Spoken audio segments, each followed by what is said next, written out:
में कांग्रेस के मंच से भारत के प्रधानमंत्री, भारत के मुख्य सेवक आदरणीय नरेंद्र मोदी जी की मां को गाली दी गई।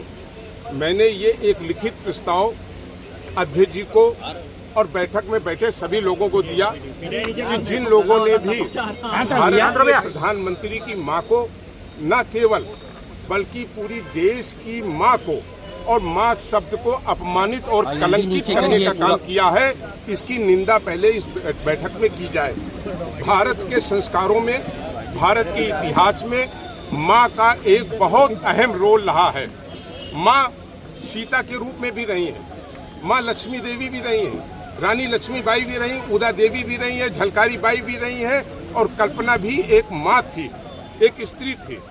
और ये न केवल भारत के प्रधानमंत्री, भारत के मुख्य सेवक आदरणीय नरेंद्र मोदी जी की मां को गाली दी गई, बल्कि भारत के रहने वाले 135 करोड़ लोगों की भावनाओं को और 135 करोड़ लोगों की मां को अपमानित करने का काम किया गया है।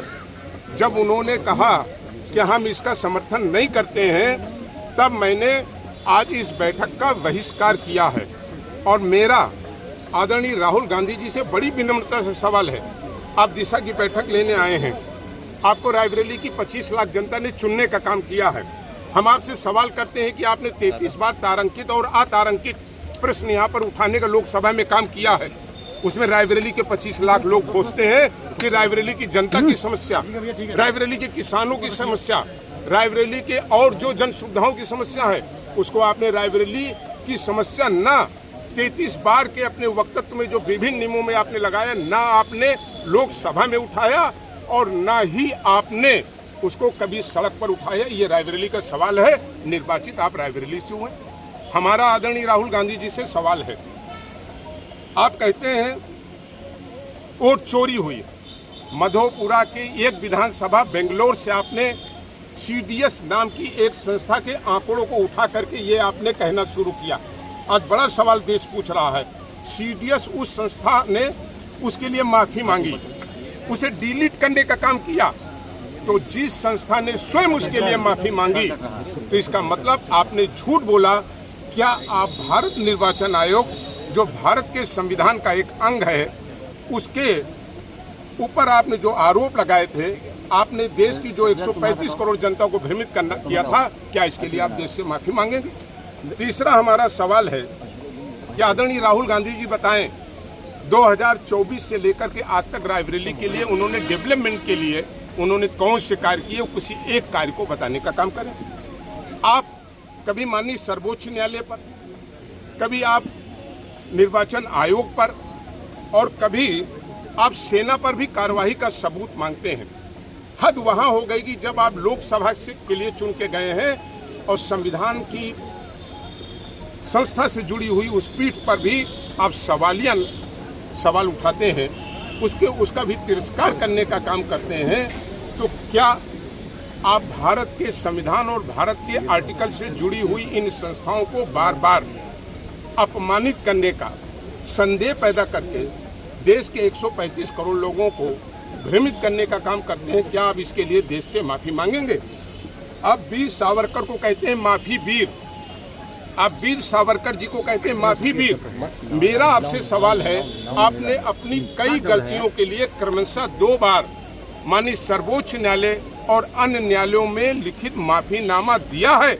अगर दिया है तो इसका जवाब आदरणीय राहुल गांधी जी दें। और हमें उम्मीद है कि लोकतंत्र से जुड़े, भारत के संविधान से जुड़े जिस किताब को आप दिखाने का काम करते हैं, मैं बड़े आदर भाव से आदरणीय राहुल गांधी जी से पूछना चाहता हूँ, क्या आपकी आत्मा इससे मर्माहत हुई?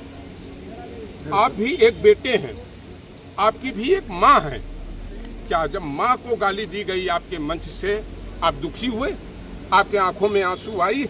विधायक जी, आप भावुक नजर आ रहे हैं। क्या आपके नहीं आए इस तरह? तो मैं मानता हूँ कि आप देश के संस्कार से, देश की व्यवस्थाओं से, देश की जो विराट हमारी संस्कृति है, जो हमारी विरासत है, उसको आप धूल दूषित करने का काम कर रहे हैं। मैं बड़े दुखी मन से कह रहा हूं, बिना कोई राजनीति किए हुए। विधायक जी आप भावुक नजर आ रहे हैं, नहीं है, पर क्या भारत के रहने वाले हर बेटे का, हर माँ का आपने अपमान किया है। आपको बड़ा दिल रख करके इसके लिए माफी मांगनी चाहिए। विधायक जी आप भावुक नजर आ रहे हैं, जनता की आवाज अंदर आप कौन उठाएगा अगर आप बाहर आ गए तो? नहीं, मैंने जिलाधिकारी महोदय को लिख करके दे दिया है जी, जिलाधिकारी महोदय को लिख के दे दिया है।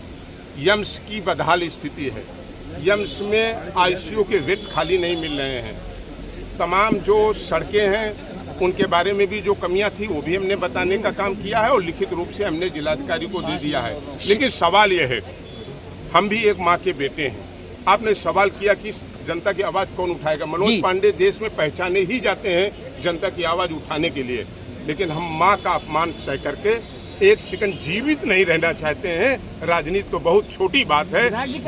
जिन लोगों ने भारत माँ का अपमान करने में कोई कसर न रखी हो, वैसे हम उम्मीद नहीं करते कि वो माँ के शब्द का सम्मान करें। समस्या क्या उठानी थी? एक सवाल है, मैनूपुर में नेता प्रतिपक्ष ने जाकर वोटिंग कराई जिसमें आधे घंटे टाइम डिले किया गया था वोटिंग के लिए, उसका आज तक निराकरण नहीं हुआ सांसद जी के कहने पर भी। और ये दिशा मीटिंग किस बात की दिशा मीटिंग होती है ये जानना है। मैं तीसरी दिशा मीटिंग है सांसद बनने के बाद। मैंने आपसे सवाल उठाया कि सांसद बनने के बाद आदरणीय राहुल गांधी जी बताएं भारत की सर्वोच्च पार्लियामेंट में उन्होंने कितनी बार रायबरेली की आवाज उठाई। रायबरेली की 25 लाख जनता वो तरस गई टीवी देखते देखते कि अब रायबरेली की जन समस्याएं उठेंगी। लोग सड़कों के उन मंचों के भी भाषण में ये ढूंढते रह गए कि रायबरेली आखिर